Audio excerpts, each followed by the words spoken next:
అందరికీ షాలోమ్. ఈరోజు దినవృత్తాంతములు మొదటి గ్రంథము 17వ అధ్యాయం, 18వ అధ్యాయం, 19వ అధ్యాయాల నుండి కొన్ని ప్రశ్నలు. మొదటి ప్రశ్న, దేవుని సన్నిధిని విన్నపం చేయుటకు దావీదుకు ఏమి కలిగెను? రెండవ ప్రశ్న, ఆయన ఎవరిని అణిచివేయును? మూడవ ప్రశ్న, ఆయన ఇశ్రాయేలీలను రప్పించిన నాట నుండి ఎక్కడ నివాసం చేసెను? నాలుగవ ప్రశ్న, దావీదు పోయిన చోటలెల్లా దేవుడు ఏమి చేసెను? ఐదవ ప్రశ్న, తరువాత దావీదు సిరియా సంబంధమైన దమస్కులో ఏమి ఉంచెను? ఆరవ ప్రశ్న, వారు ఓడిపోతిమని తెలుసుకొనినప్పుడు దావీదు దగ్గరకు వచ్చి ఏమి చేసిరి? ఏడవ ప్రశ్న, హామాను చేసిన పనిని బట్టి వారు ఎలాంటి వారై ఉండిరి?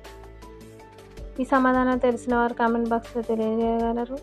షేర్ చేయండి, సబ్స్క్రైబ్ చేయండి, లైక్ చేయండి. ప్రైజ్